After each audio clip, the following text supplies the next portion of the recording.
अस्सलामुअलैकुम, good morning, सुबह बखैर। Good morning everybody, how are you all doing? ये बड़ा ही हैवी लोडेड सवाल है ये कि आप लोगों का क्या हाल है, बिकॉज अच्छा, बाज़ औकात ज़िंदगी में ऐसे लम्हात आते हैं जब आपसे ये भी पूछना कि आपका क्या हाल है एक भारी भरकम सवाल बन जाता है। आपने सही कहा, और आज ऐसा ही एक दिन है। नहीं, आज फिर वही एक लम्हा है जब आपसे ये पूछना कि आपका क्या हाल है, इसका जवाब बड़ा कॉम्प्लिकेटेड हो सकता है। मतलब इसका फिर जवाब सुनने को भी तैयार हो ना कि क्या हाल है, फिर आओ जी बैठो, आप बताएंगे क्या हाल है। आओ जी बैठे के हाल क्या है? हाँ, हाल क्या है। और आज हमारा दिल बड़ा चाह रहा है कि हम जरा बैठें और अपने हाल का जरा इजहार करें। कल क्या हुआ, दिल के हाल का रादर इजहार करें। हाँ ऑब्वियसली, मतलब कल क्या हुआ, बल्कि क्या हुआ, कल हुआ वही जिसका हमें थोड़ा सा डर था, लड़का था, आइडिया था। देखिए, ये कहने से घबरा रहे थे, लेकिन जिस दिन से इस स्क्वाड की अनाउंसमेंट हुई थी, जिस दिन से टीम सेलेक्ट की गई थी और ये नाम सामने आए थे, सभी हमारे एक्सपर्ट्स और आवाम भी जिनको थोड़ी बहुत नो हाउ है, जिन्हें क्रिकेट से लगाव है, जो क्रिकेट फॉलो करते हैं, कह रहे थे कि कैसा कॉम्बिनेशन है, इसके साथ हम कैसे लड़ेंगे, कैसे जीतेंगे। दुनिया की बाकी टीमों को देखिए, कितने नंबर ऑफ स्पिनर्स के साथ मैदान में उतर रही हैं। इनटू अ कंपटीशन जहां आपको पता है कि पूरी दुनिया, बेशक कोई इम्तिहान हो रहा हो या जो भी हो रहा हो, एनीथिंग, किसी भी चीज़ में आप ये एग्जांपल डाल लें, आपको पता है कि बाकी सारे आ रहे हैं, तैयारी करके आएंगे, जीतने के लिए आएंगे, सबसे ज़्यादा मार्क्स लेने के लिए आएंगे, इफ इट्स एन एग्जाम और व्हाटएवर। तो आप भी अपनी तरफ से तैयारी करके जाते हैं, या फिर एटलीस्ट आप अपनी टीम जो है वो बहुत ही कोई सही, जिसको कहते हैं ना, धांसू किस्म की टीम आप भेजेंगे, बिकॉज इट्स अ मुकाबला at the end of the day.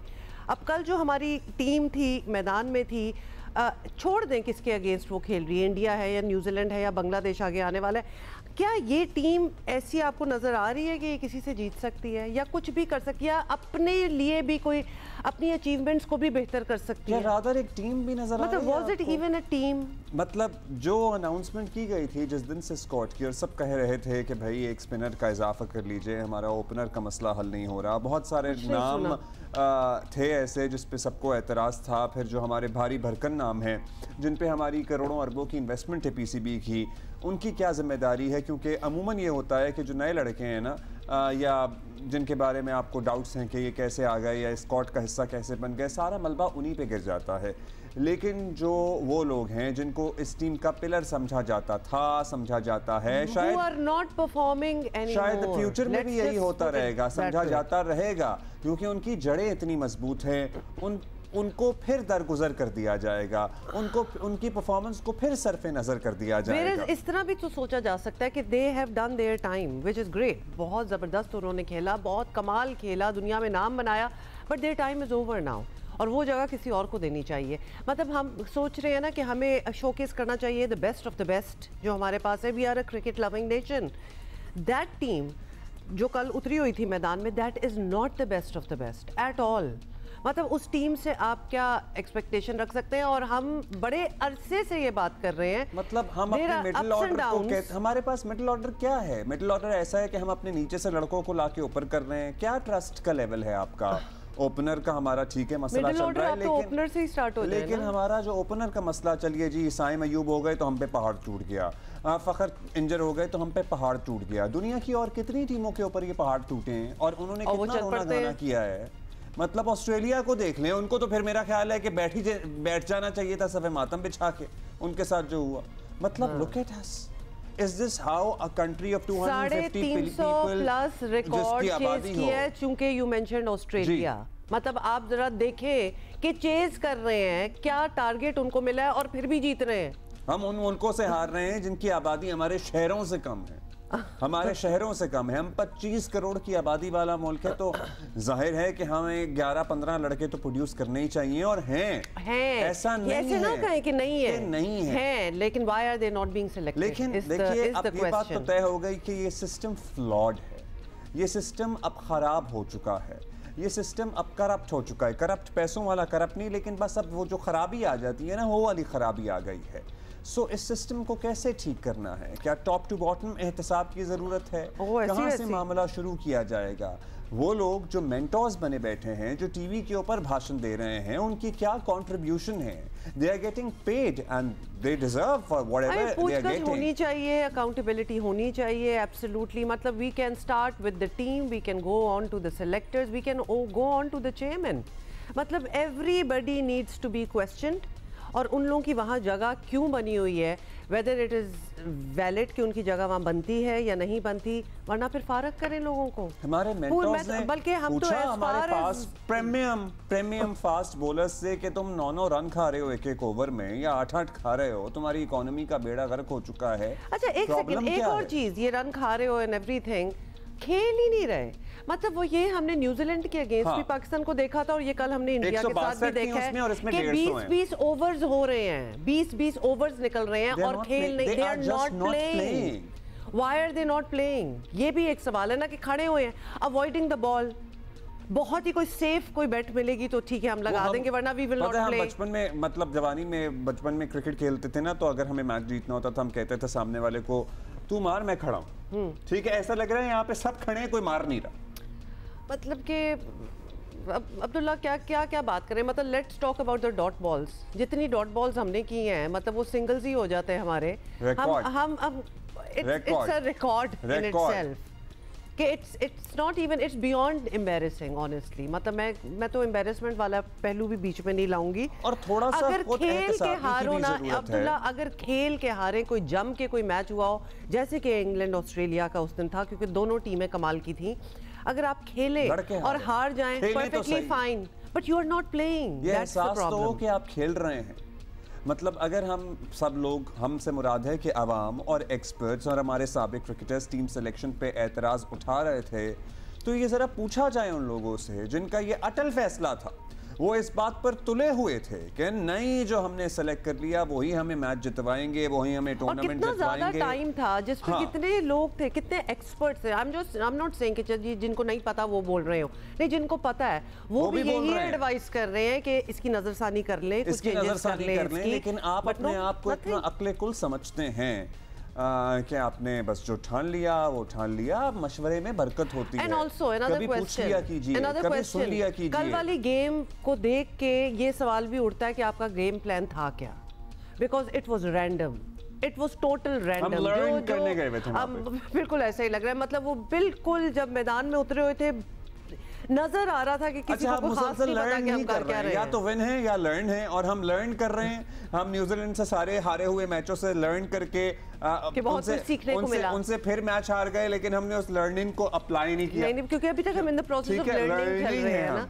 ठीक है, उसके बाद हमने न्यूजीलैंड का से पहला मैच हारा चैंपियंस ट्रॉफी का, उस लर्निंग को भी हमने नहीं अप्लाई किया in the match against India, क्योंकि पिछले मैच में जितनी डॉट बॉल है माशाल्लाह बाबर आजम ने खेली थी, वो इसमें कसर रिजवान भाई ने पूरी कर दी। फिर उससे ज्यादा इधर का हमने कहा अच्छा मुकाबला डॉट बॉल्स का बना लेते हैं, लेकिन हम लर्निंग अप्लाई नहीं करेंगे। अच्छा, anyway, so basically we can really go on and on. मतलब आज का हम पूरा शो इस पे डिवोट कर सकते हैं, हालांकि कितना मतलब कोई टेंशन वाली बात है। अच्छा, कप्तान ने एक्नॉलेज किया। एक से अब्दुल्ला, हम घर में बैठ के ना हमारी बात सुने, फ्रस्ट्रेट हो रहे थे कि व्हाट इज रॉन्ग रिजवान भाई, क्या कर रहे हो, खेल क्यों नहीं रहे, क्यों बॉलें जाया कर रहे हो? Everybody had the same question in mind. TV पे बैठ के तज्जियाकार फ्रस्ट्रेट हो रहे हैं, घर में बैठे हुए हम तिल मिला रहे हैं कि क्या हो रहा है भाई। और अगर आउट हो जाएं तो ये कोई मरने वाली बात नहीं है। मतलब बाकी टीमों के भी तो आउट होते हैं, लेकिन अगला वाला आता है and he takes on from there. हम आउट होते हैं तो हम ढेर हो जाते हैं, मतलब कि ख़त्म हो जाते हैं कि जैसे कैसे वो आउट हो गया, पहले नंबर पे दूसरे नंबर पे आउट हो गया, अब तो कोई चांस ही नहीं रहा। क्यों नहीं? इतने लोग क्यों गए हुए हैं? सारी अपनी अपनी डाले ना बीच में। मतलब बाकी टीमों को देखिए, एक के बाद एक अगर आउट हो तो बाकी the other one takes over, और वो पहले से बेहतर होता है। हम क्यों, हमारा ये सारा कॉन्फिडेंस क्यों शैटर हो जाता है? और जब सेट हो गए इतनी डॉट बॉलें खेल के, तो फिर आउट होना है तो फिर आंखें बंद हैं और सोफा आ गए। मतलब समझ नहीं आ रहा कि क्या चल रहा है। अच्छा, कप्तान जो है रिजवान, वो समझते हैं कि बड़ी गलतियां हुई। Let's hear him out. क्या उन्होंने कहा, हम भी सुने कि उनको क्या लग रहा है कि क्या गलतियां उनको लग रही थी, हमने तो गिनवा दी। Parmiz bhai, the toss is only element for us. Like, you know, we won the toss, but we didn't get the benefit of toss because we were looking yesterday. We decided as a meeting like a 280 is enough score on that pitch. So we will start our innings like that. But you know, middle orders, the bowlers, they bowled very well. One time we are like looking in that area, but they bowled very well and they get our wickets that time. I mean, basically in that time when me and Shakil was playing there, so we took time because we want to go deeply. And after that, I think the wrong poor selection of the shot that time, you can say that, because we earlier 3-4 wickets we gave him in that time, but they bowled very well in that time. So they put us under pressure, and that's why we squeezed him around the 240. That means, but you can say like that because whenever you lose, so it means you didn't perform in all departments like that. But early on we attack on them, but you know, they are like, you know, they more attack on us, and that's why they're gonna lucky, and we didn't get the wicket. After that we want to squeeze them, but we fail in that squeeze time as well. And earlier stage the Brar gave us the wicket, but the other end the runs they played very well. If you look him, the Virat Kohli and Shubman Gill's innings, so they took far away from the match as well. That means we must be need to improve in our fielding as well, because you can't match in the world now, then especially in the fielding if you see the other teams. So we need to improve in our fielding as well. And like we know that we did a lot of mistake in this match and last match as well, but we're still doing that mistakes, and inshallah we know that, and hopefully after that tournament we're gonna work on them, inshallah. We are not very hopeful though. नहीं, but बात बिल्कुल आपके वाली की है. We are still doing those mistakes. ये वाली बात जो आप कह रहे थे ना, वो एक्नॉलेज तो कप्तान ने भी कर लिया कि मिस्टेक्स हमारी बिल्कुल वही चल रही हैं. अच्छा, एक और चीज हम पहले मेंशन नहीं किया था अब्दुल्ला, चल रही जा रही है. एक और चीज हमने पहले मेंशन नहीं की थी, मतलब इतना आइडियल सिचुएशन था जहां टॉस भी हमने जीता. सोचे जरा कि मतलब वो होता है ना, पहले वाले मैच में भी हमने जीता था, अभी भी हमने जीता. I mean one would think ना कि आइडियल सिचुएशन बनती जा रही है. Do what you want to do, you pick and choose कि आप क्या करना चाहते हैं. मतलब हमें थाल में रख के दे दो ना चीजें ऑफ आइडियल सिचुएशंस, हम तब भी नहीं जीत पाएंगे. तो दैट इज द ट्रेजेडी जो इस वक्त हो रही है. एक और चीज आपको दिखानी है, जीतने के बाद विराट कोहली का क्या कहना था. एक सेकंड अब्दुल्ला, पहले वो जरा सुन लीजिए. क्या कमाल इनिंग्स खेली है उन्होंने. पता है क्या, देयर वाज अ टाइम के मैच आ रहा था कि बस ये खेलते रहे, बिकॉज़ हमारी जो सूरत हाल थी वो तो थी ही, लेकिन इनकी इनिंग देख के जो क्रिकेट लवर्स हैं, they were really getting entertained. Really beautiful inning. It was beautiful. It was poetry in motion. If you are into cricket you would love to watch it. देखिए. To be honest, firstly, thank you. It feels good to be able to bat in that manner in an important game where we wanted to seal our qualification into the semis and to contribute in a situation like that where we kind of lost Rohit early, and then we had to string in a partnership. Took the learnings from the last game that we played, the conditions, the understanding of how to go about things, and my job was pretty clear to control the middle overs, to try and go after the seam bowlers, and not take too many risks against the spinners, but keep rotating strike. And once we strung in a nice partnership, then towards the end, I think Shreyas accelerated, and I got a few boundaries away as well. But yeah, it was more or less the way I play ODI cricket, so I was happy with the template. अच्छा, we are just happy कि अब जब chance नहीं बनेगा, मेरा ख्याल है Virat will not be playing.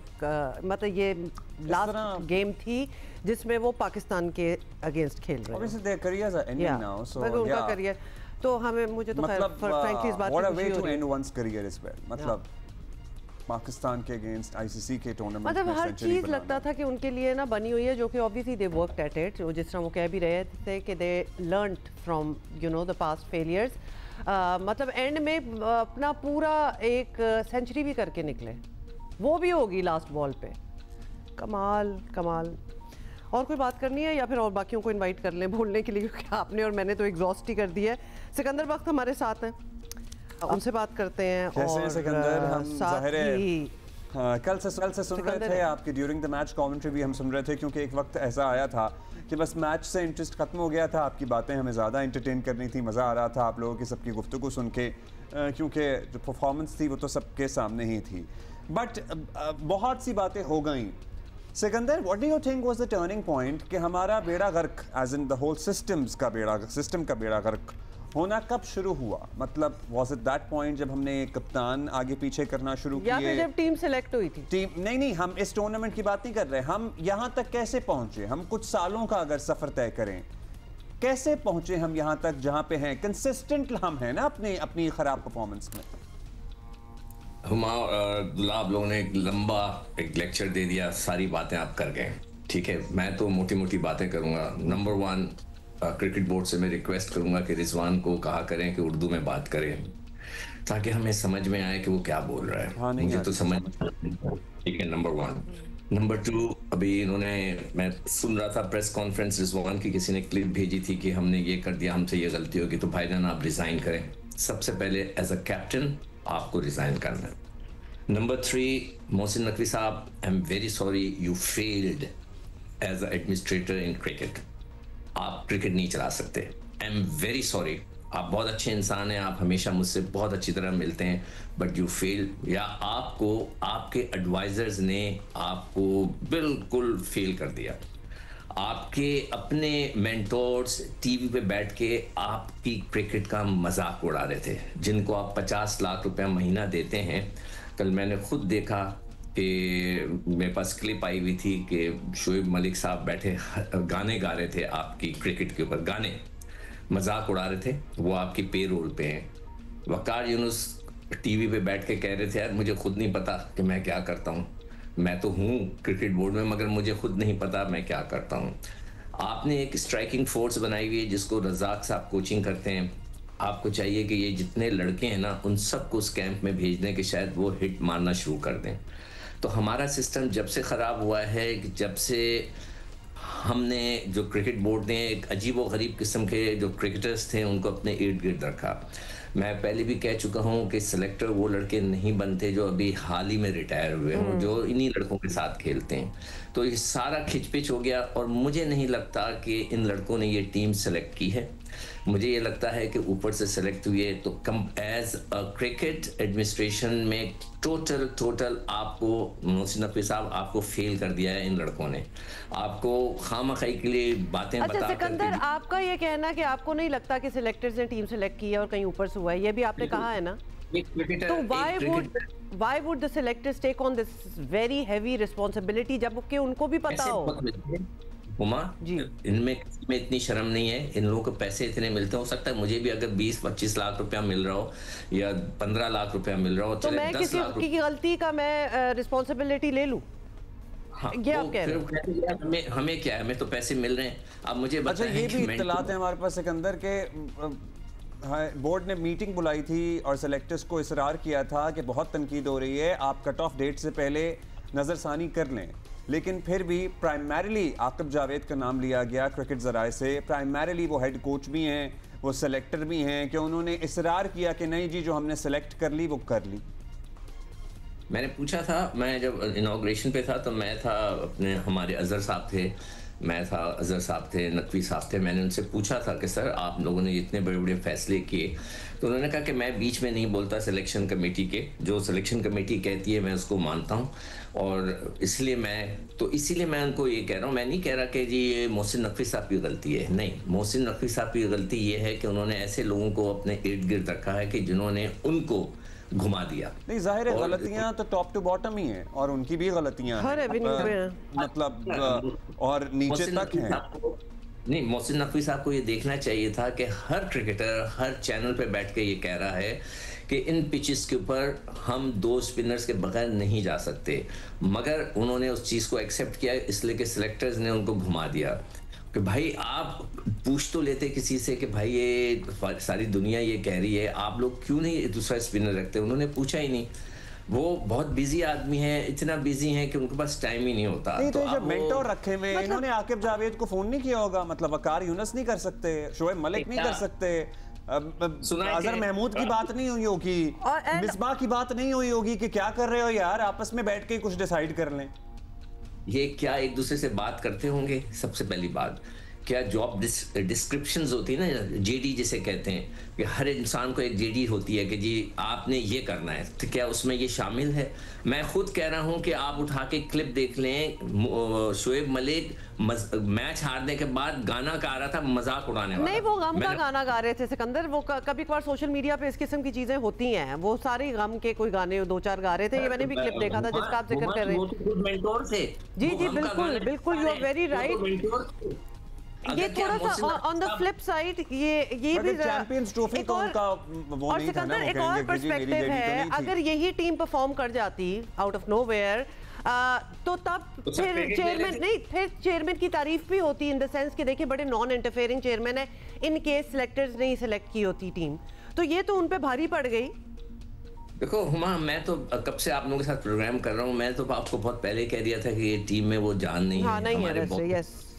हमने कहा था कि जी स्पिनर्स के बगैर आप नहीं जा सकते। आप उनको देखें भी, कोहली का आपने सुना है उसने क्या बोला कि हमने कहा था यार स्पिनर को आराम से खेल लें, बाकियों को हम लूट लेंगे।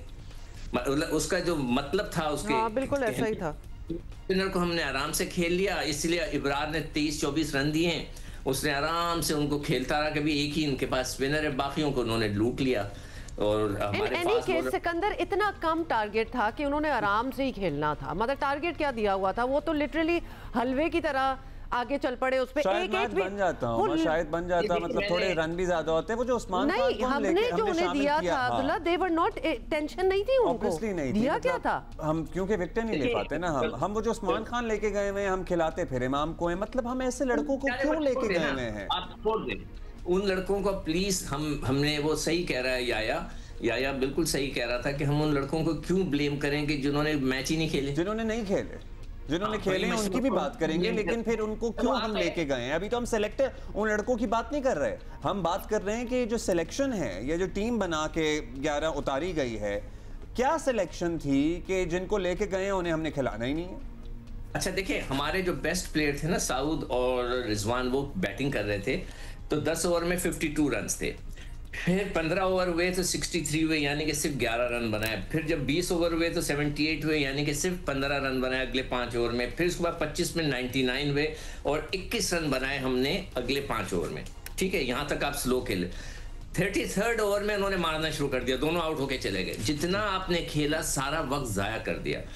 चले एक आदमी ने इतने 10-15 ओवर 20 ओवर खेल लिए, तो आप वहां रुके रहते, फिर आखिरी तक जाते, कुछ अकल इस्तेमाल करते। अगर यही बैटिंग है आपकी तो आप रिजाइन करें। मैं तो कप्तान को कह रहा हूं, दोबारा सिर्फ सवाल वहीं आ गया कि अगर वहां होते तो खेलते रहते। मतलब planning, we want to, the question that we are struggling to get an answer to, इसके प्लानिंग क्या थी।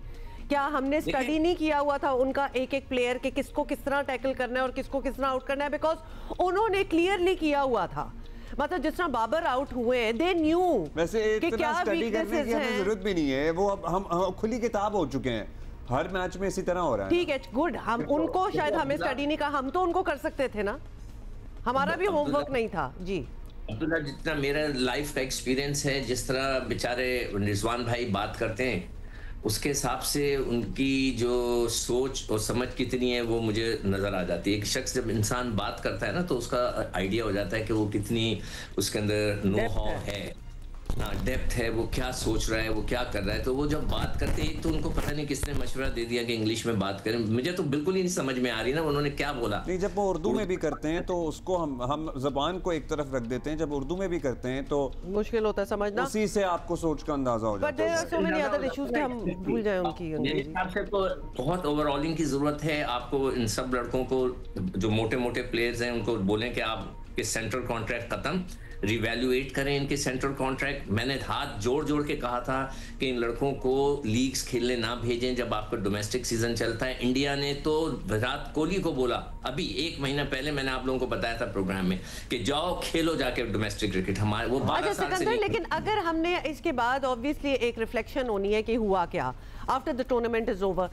We are talking about the team, we are talking about the selectors, we are talking about the chairman. मतलब क्या क्या बदलना है और क्या, मतलब फिर घूम फिर के अगर यही चेहरे आने हैं सिस्टम, तो यही मैनेजमेंट हुआ, यही खिलाड़ी हुए, कमेंट था तो वो आगे क्या करना है? वो लोग जो इस सिस्टम से 2 दफा निकाले गए हैं, फिर 36 दफा वापस आ गए हैं, दे आर स्टिल समवेयर। किसी को मेंटर बनाया हुआ है, किसी को कुछ बनाया हुआ है कि मतलब ये ऐसा लगता है बोर्ड यरगमाल है इन लोगों के हाथों। जी सिकंदर, मैं तो आप दोनों से पहले ही प्रोग्राम के शुरू में कह दिया कि ये सिस्टम बिल्कुल कोलैप्स हो गया है और माजरत के साथ हाथ जोड़ के माफी मांगते हैं मोहसिन नकवी साहब, आपको सबने मिलकर घुमा दिया है। ये क्रिकेट फेल हो गई है इस वक्त, आप नहीं संभाल सके इसको। आई एम वेरी सॉरी। अब बाकी और मैं इससे ज्यादा कुछ नहीं कह सकता।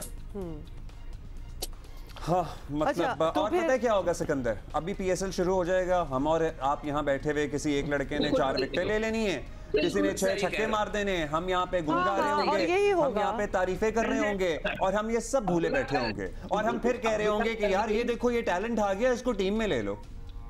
अब्दुल्ला, खुदा की कसम कल मैंने यही बोला था कि अभी ये PSL शुरू होगा ना, आप बिल्कुल सही कह रहे हो, बिल्कुल सही कह रहे हो। बाबर ने 2 चौके मारे तो बाबर फिर दोबारा किंग हो जाएंगे, और वो जो अब हमारे जो एक फास्ट बॉलर हैं वो हाथ ऊंचे करके हवा में फ्लाइंग किसेस भेज रहे होंगे आउट करने के बाद, सब भूल जाएंगे, सब वाह वाह होगी।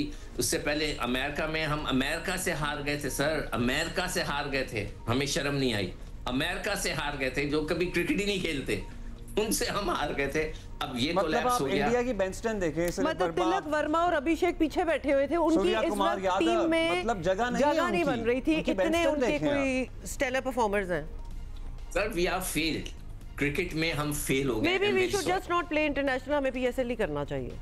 नहीं, वी शुड जस्ट हम पहले डोमेस्टिक खेलें, अपने आप को ठीक करें, we should come around and then. नहीं, PSL अच्छा है ना अब्दुल्ला, जीतने वाले भी अपने, हारने वाले भी अपने, मतलब आपस में खेल लो बस। ये सारी टीम में कोई भी जी एक कोई नहीं तो अपना ही करा लेते हैं। ये लड़कों को क्या फर्क पड़ेगा जिनको 60 लाख 6 मिलियन हर महीने के मिल रहे हैं, they don't care, why should they care? ये तो क्रिकेट बोर्ड ने डंडा करना है ना। आई एम होपिंग कि उनके ऊपर भी इस बात का बहुत बड़ा बोझ होगा सिकंदर, मतलब 30 40 60 लाख परफॉर्मेंस जीरो, थोड़ा सा तो फील कर ही रहे होंगे सारे। अच्छा, thank you Sikandar for being with us, we have to take a break.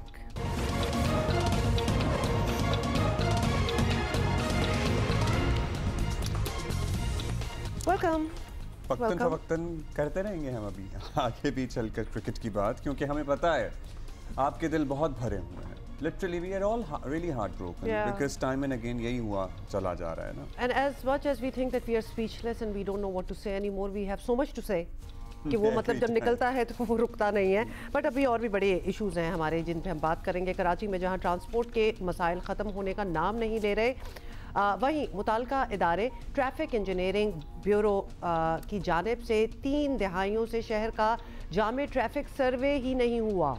Can you imagine, कभी नहीं हुआ। यहाँ कराची की हम बात कर रहे हैं, शहर में पार्किंग पॉइंट्स का नाकिस इंतज़ाम, तजावज़ात और कानून पर अमल दरामद ना होना भी ट्रांसपोर्ट के मसाइल में इजाफा कर रहा है। वज़ीर बल्दियात सिंध सईद गनी का कहना है कि इदारों की इश्यूज़ हैं और जो एप्लीकेशन के डुप्लीकेशन के बायस इदारे की हैसियत ख़त्म हो चुकी है, यानी कि डुप्लीकेट इदारे बन चुके हैं। इसका क्या इससे अखज़ किया जाए, इसकी तफसीलात जो हैं वो हम जमार झोंकियों से जानेंगे, हमारे साथ ही हैं, उन्होंने रिपोर्ट तैयार। कराची में ट्रैफिक मैनेजमेंट एक ऐसा मसला बन चुका है जो शहरियों की रोजमर्रा जिंदगी को मुश्किल बना रहा है। सरकारी तौर पर भी शहर में सैकड़ों पार्किंग पॉइंट्स, बचत बाजार और तजावुज़ात ट्रैफिक मसाइल की बुनियादी वजूहात हैं। 400 के करीब पार्किंग हैं जो कि ट्रैफिक फ़्लो में हिंड्रेंस पैदा करती हैं जहाँ जहाँ इनको रेगुलेट नहीं किया जाता। दूसरे नंबर पे बहुत सारी जगहों पे बचत बाज़ार लग रहे हैं, वो भी काफ़ी ज़्यादा ट्रैफिक न्यूसेंस क्रिएट करते हैं क्योंकि वहाँ पे वेंडर्स रोड साइड के ऊपर अपने स्टॉल्स लगा लेते हैं, गाड़ियों की पार्किंग भी शुरू हो जाती है और उसमें ट्रैफिक फ़्लो बहुत ज़्यादा मुतासिर होता है। शहर में ट्रैफिक की मनसूबाबंदी के लिए महकमा बल्दियात का ट्रैफिक इंजीनियरिंग ब्यूरो 1985 के एक्ट के तहत अमल में आया। इस महकमे का काम शहर में पार्किंग पॉइंट्स, रूट परमिट, तमाम तरक्याती मनसूबों को तकनीकी महारत फराहम करना, स्पीड ब्रेकर्स और एक्सीडेंट पॉइंट्स को बेहतर बनाने के साथ शहर के तमाम तर ट्रैफिक मसाइल को हल करना है। सूरत हाल ये है कि 3 दिहाइयों से शहर का कोई जामे सर्वे नहीं हो सका। ट्रैफिक इंजीनियरिंग ब्यूरो ने माजी में मुख्तलिफ मंसूबे तरतीब दिए जिनमें मल्टी स्टोरी पार्किंग भी शामिल थी, लेकिन इस वक्त सूरत हाल ये है कि ये इदारा अपनी मतलूबा अफरादी क़ुव्वत के सिर्फ 5वें हिस्से के साथ काम कर रहा है और अब ये इदारा ही फ़ाल नज़र नहीं आता। ट्रैफिक इंजीनियरिंग ब्यूरो इन मसाइल की निशानदेही करता रहता है मुताल्लिका एजेंसीज को। जब वो उस पर अमल करते हैं तो ट्रैफिक के हालात बेहतर हो जाते हैं और जब नहीं करते हैं तो मसाइल हल नहीं होते हैं। लेकिन इंक्रोचमेंट को अगर मुस्तकिल तौर पर हटा दिया जाए तो इससे ट्रैफिक के हालात बहुत बेहतर हो जाएंगे। वज़ीर बल्दियात सईद गनी ने कहा कि इदारों की डुप्लीकेशन की वजह से ट्रैफिक इंजीनियरिंग ब्यूरो नज़रअंदाज हुआ, जिसे फ़ाल करेंगे। ट्रैफिक इंजीनियरिंग ब्यूरो सिर्फ एक KDA के पास होता था तो वो सब बेहतर तरीके से शहर में काम भी करता था, लेकिन फिर उसके बाद कुछ और महकमे बनाए गए जिसमें मास ट्रांसपोर्ट अथॉरिटी थी। उसकी वजह से फिर डुप्लीकेशन हुई। जब सिटी गवर्नमेंट कायम हुई तो कुछ चीज़ें उधर चली गई। उसकी वजह से वो जो इदारा था उसकी वो हैसियत और अहमियत जो थी वो तकरीबन ख़त्म हो गई। अभी मैंने रिसेंटली कुछ हफ्ते पहले मीटिंग की थी जिसमें हमने ट्रैफिक इंजीनियर ब्यूरो को रिवाइव करने के लिए जो तजावीज़ थी वो उनसे दी थी कि हम इसको किस तरह से मज़ीद बेहतर कर सकते हैं और शहर के अंदर जो ट्रैफिक के मामला हैं उसको कैसे हम ठीक कर सकते हैं। वसाइल की कमी, अमले की किल्लत और दीगर इदारों के अदम ताउन के बायस ट्रैफिक इंजीनियरिंग ब्यूरो के कई यूनिट्स महज कागजात तक महदूद होकर रह गए हैं। शहर में ट्रैफिक और उससे जुड़े मसाइल को हल करने के लिए मुताल्लिका अदारों का फ़ाल होना और कवानीन पर अमल दरामद के साथ उनमें तरमीम की भी ज़रूरत है। कैमरामैन शाहिद इस्माइल, सरवर रज़ा और अशरफ सिद्दीकी के साथ Jammar Jokhio, Geo news, Karachi. Thank you Jammar. मतलब कोई एक इशू हो तो बात कर रहे हैं, यहाँ तो मल्टीपल इशूज़ हैं। एंड यस, अब डुप्लीकेशन का भी समझ आ गई, but when we are talking about multiple issues तो वन मोर इशू जो कि सिर्फ कराची रिलेटेड नहीं है, एक्चुअली वो पूरे पाकिस्तान का इशू बन चुका है। पाकिस्तान में पोलियो के केसेस जो हैं वो थम नहीं रहे और पोलियो से मुतासरा इलाकों में सूरत हाल तब्दील भी नहीं हो रही। रवा साल का तीसरा केस अब लाड़काना से रिपोर्ट हुआ है जहां 4 साल की बच्ची में पोलियो वायरस की तस्दीक हुई है और इससे पहले हाल ही में मुल्क के 21 अजला के माहौलियाती नमूनों में पोलियो वायरस की तस्दीक हुई थी। 21 सैंपल्स में सोचे, जिसमें 8 अजला सिर्फ बलूचिस्तान के शामिल हैं, बाकी 13 अजला जो हैं वो दीगर सूबों के हैं। और अब ये बात बिल्कुल वाज़ेह हो गई है कि मुल्क से पोलियो के ख़ात्मे की कोशिशें मौसर साबित नहीं हो रही, जिसका सबूत ये है कि गुज़िश्ता साल मुल्क में पोलियो के कितने केसेस से ज़रा बताएं? 74 केसेस सामने आए थे और ये सिलसिला इसी रफ्तार से अब रमा साल भी जारी है। पाकिस्तान के पास अजला पोलियो वायरस की नर्सरी बने हुए हैं। यहाँ लोग अपने बच्चों से तो दुश्मनी कर ही रहे हैं, दीगर बच्चों से भी कर रहे हैं, उनके लिए भी ख़तरा बने हुए हैं। आज भी वहाँ पोलियो टीमों पर हमले हो रहे हैं। हालिया मुहिम में 2 पुलिस एहलकार जान गंवा चुके हैं। आप सोचिए कि हमारे यहाँ पुलिस एहलकार क्यों शहीद हो रहे हैं? क्योंकि वो पोलियो टीमों के साथ मौजूद हैं। हुकूमत ने उलमा से अपीलें करके देख लीं, पोलियो के खिलाफ आगाही मुहिम्मात चला के देख लीं, मगर नताइज नहीं मिल रहे हैं। अब वक्त आ गया है कि शायद कोई नया तरीका अपनाया जाए, पीनलाइज किया जाए, सजाएं दी जाएं। क्या हो, बच्चों को पोलियो के कतल ना पिलाने वालों के खिलाफ ना सिर्फ सख्त कार्रवाई की जाए बल्कि कानून साजी के जरिए शनाख्ती कार्ड समेत दीगर तमाम रियासती सहूलतों को पोलियो वैक्सीनेशन से मशरूत किया जाए, जोड़ दिया जाए। और अब ये भी वाज़ेह हो गया है कि मुल्क को पोलियो फ्री बनाना है तो रवायती तरीक़ाकार हर सूरत बदलना होगा। There are people around us in this day and age जिन्होंने शनाख्ती कार्ड नहीं बनवाए हुए। Can you imagine? And they're surviving in this day and age. अच्छा, इस पर हमने बात करनी है। Let's come back to polio. इंसदाद पोलियो प्रोग्राम के नेशनल कोऑर्डिनेटर अनवारुल हक हमारे साथ हैं, इनसे बात करते हैं। और सबसे पहले तो हम आपसे यही पूछना चाहेंगे, ये बताएं कि इस साल की पहली पोलियो मुहिम के नताइज आपके सामने हैं, अभी हमने बताया भी है, तो क्या आप लोग मुतमईन हैं कि सब टारगेट हासिल किए जा रहे हैं? अच्छा, this is what you are looking at या कुछ और सोचा था? देखिए, टारगेट अचीव होना है ना अचीव होना, ये तो एक लॉन्ग प्रोसेस है जिससे आपको कंफर्म होता है कि हमारी कैंपेन कितनी इफेक्टिव रही, उससे क्या रिजल्ट है, ये तो 2 महीने बाद आते हैं। और जो हमारे जो अपेरेंट इंडिकेटर्स हैं जिससे हम कैलकुलेट करके हम ओवरऑल एवरेज जज करते हैं, तो हमारी इस दफा 90% ओवरऑल पाकिस्तान की एवरेज रही है, जो सबसे हाईएस्ट है। इससे पहले ओवरऑल जो हमारी एवरेज थी वो 80-85% तक ओवरऑल पाकिस्तान की होती थी। तो इसमें पंजाब की 95% है, सिंध की 95% है, बलूचिस्तान की थोड़ी कम है, तो ओवरऑल हमारी 90% है। अच्छा, सही बताइएगा, हालिया रिपोर्ट्स जो आई है उसके मुताबिक बलूचिस्तान, फिर खैबर पख्तूनख्वा, इसके मखसूस इलाकों में एक बार फिर पोलियो के नमूने पाए गए हैं सीवेज में। अब ये वही इलाके हैं जहाँ वैक्सीनेशन की मुहिम चलाना भी एक अजाब होता है, तो क्या सोचा गया है, कैसे हल होगा ये मसला? देखिए, बलूचिस्तान में तो कोई इशू नहीं है, बलूचिस्तान तो सारा क्लियर है। उसमें हमारे पिछले 2-4 जो कैंपेन हैं सिंक्रोनाइज हैं ऑल ओवर बलूचिस्तान हुए हैं और कोई भी उसमें नो एरिया नहीं है, और उसमें लोगों का हेल्थ सीकिंग बिहेवियर बहुत अच्छा है। अब हमारा बाकी सिंध में भी इशू कोई नहीं, पंजाब में भी नहीं, केपीके में भी कोई इशू नहीं है, सिर्फ खास छोटे सा एक पोर्शन है जिसके अंदर हमें कुछ मसाइल हैं। बाकी तो ओवरऑल एक्सेप्टेबिलिटी का या एक्सेस का कोई इतना खास इशू तो पूरी मुहिम में नहीं है।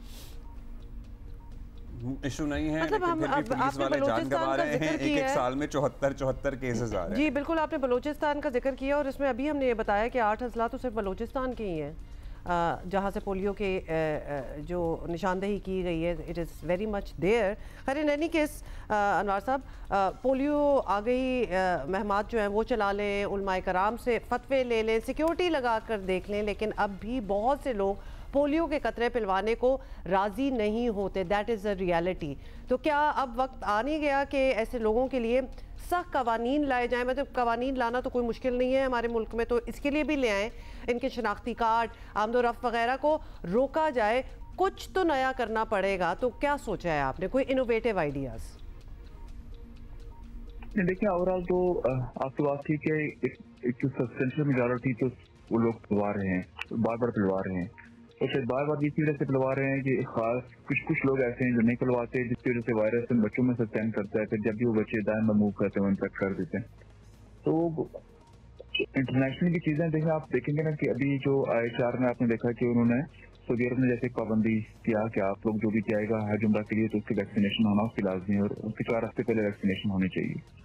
तो मेरे ख्याल से कुछ जगहों पर भी हो तो रहा है, जैसे सिंध के अंदर उनका एक एसेंशियल इम्यूनाइजेशन एक्ट है, उसके अंदर अगर कोई बंदा बच्चा वालिदैन उसको बच्चे को इम्यूनाइज नहीं करते तो एक थ्रेट होता है सारे लोगों के लिए, और वो उसको उस पर एक्शन ले रहे हैं। बट मैं वैसे पर्सनली समझता हूँ कि ये एक कलेक्टिव, इसमें कामयाबी भी कलेक्टिव है। तो जो लोग ऐसे जो चंद हैं और जो बहुत ही कम हैं, बट उनके खिलाफ एक एक्शन गवर्नमेंट की तरफ से हम प्रपोज भी कर रहे हैं, ऐसा होना चाहिए ताकि वो अपने बच्चों को वैक्सीनेट करें, क्योंकि उनकी वजह से तो सारे बच्चे, ना सिर्फ उनके बच्चे वल्नरेबल हैं, बट पूरे पाकिस्तान के बच्चे वल्नरेबल। बहुत सारी चीज़ें हो सकती हैं। अभी आप बात ही करें, बहुत शुक्रिया अनवारुल हक साहब, अभी ये बात ही कर रहे थे कि जैसे कि सऊदी अरब ने कर दिया है कि सारों को वैक्सीनेशन चाहिए if they want to go for उम्रा। मैं तो कह रही हूँ फ्री उम्रे बांटना शुरू कर दें उसी झाके में वो अपने बच्चों को, तो उनको कतरे पिलवाने पड़ेंगे, बिकॉज यहाँ you can get on with your life without taking it. Saudi नहीं जा सकते आप जब तक आप नहीं ये कतरे लेंगे। दैट कुड बी वन के शनाख्ती कार्ड कैंसिल करें, आप उनके पासपोर्ट शनाख्ती कार्ड लोग बनवा नहीं रहे। एक सेकंड अब्दुल्ला, यू थिंक जो कतरे नहीं लगवा रहे वो उनके पास शनाख्ती कार्ड भी होंगे? जरूर होंगे कि जिनके शनाख्ती कार्ड होंगे, और जब वो इतनी इंपॉर्टेंट चीजों की इंपॉर्टेंस को नहीं समझ रहे तो व्हाट शनाख्ती कार्ड, वो कहेंगे ले लो, उनको क्या फर्क पड़ा होगा इससे? केस बनाएं। पता है these are very serious issues जिसपे हम बहुत अरसे से, बहुत सालों से बात कर रहे हैं और वो बुरी होती चली जा रही हैं। तो हमारी अगर फ्रस्ट्रेशन आप सुन रहे हैं, थोड़ा सा तो पाकिस्तान का हारना भी इसमें इन्वॉल्व आप कर लें, बिकॉज आज हम ज़रा दिल हमारा भारी हुआ है, बट ये इश्यूज बहुत सीरियस हैं और बहुत फ्रस्ट्रेटिंग है। But coming back to the loss, you want to talk about it?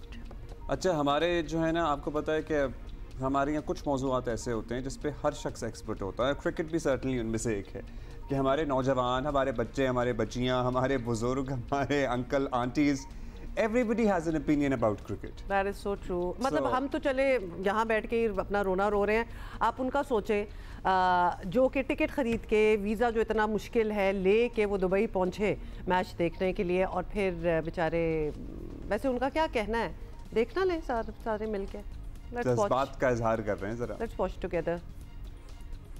बहुत हुआ, मेरे को लगा आज पाकिस्तान जीतने वाला है, मैं घर से खुश होके आई थी, लेकिन बाद में पता चला मैं खुश नहीं होंगी और ये एक्सपेक्ट नहीं कर रहे थे हम सब इतना कुछ आए, और यहाँ पे आके मतलब 5-6 ओवर के बाद ही पता चल गया।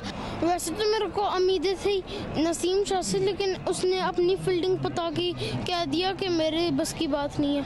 ये सबको निकालें, सारों को निकालें, उनको बोले वापस डोमेस्टिक खेलें और ब्रांड न्यू टीम लेके आए। मुझे लगता है हम सबकी फीलिंग्स इतनी हर्ट होती है क्योंकि हम हर दफ़ा उम्मीद लगाते हैं, हम हर दफ़ा हारते हैं, फिर भी हम कहते हैं नहीं इस दफ़ा, मैंने इसको बोला, मैंने कहा नहीं शायद इस दफ़ा हम शायद आज जीत जाएंगे। नहीं लग नहीं रहा था, मगर बहुत दिल टूटा है। Babar and Rizwan, how long they can carry a full batting lineup? What they're doing from last 80 years? Selectors, right? Yeah. Selected people like Tayyip Tayyip. Come on, man.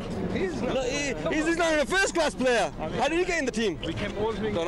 मेरा एक सवाल है आकिब जावेद से, ये ज़रूर उनके पास पहुंचाएगा कि आप ऐसे कैसे बोल सकते हैं कि हमारे 4 बॉलर जो पेस बॉलर जो है वो हमारी स्ट्रेंथ है, ठीक है, और बाकी जितनी भी टीम है उनके पास 4 स्पिनर पड़े। मैं स्कैम्ड हुआ, मैंने दोबारा परचेज की इधर आके टिकट। चलो एटलीस्ट मुझे इस बात की खुशी हुई है कि एक सवाल जो हमने उठाया यहाँ वो सारे शायकीन जो हैं क्रिकेट के वही कर रहे हैं। बच्चे को पता था कि 4-5 ओवर्स के बाद के गेम गया, मतलब बच्चों को पता है कि हमारी क्या टीम सिलेक्शन है। बच्चे कह रहे हैं कि भाई हर टीम कितने आई एम जस्ट थिंकिंग कि हमारे जो प्लेयर्स प्ले कर रहे थे और जो उनका मैनरिज्म और टेम्परामेंट था, जीरो एनर्जी, उनको भी 4-5 ओवर्स के बाद पता चल गया होगा कि हमारी गेम नहीं है, तो 50 किस तरह पहुंचे होंगे वो? कि अब 10-20 ओवर के बाद पता लग जाता है कि मैच हार रहे हैं या मैच हार गए हैं। ओहो। ये ब्रेक के बाद मिलते हैं।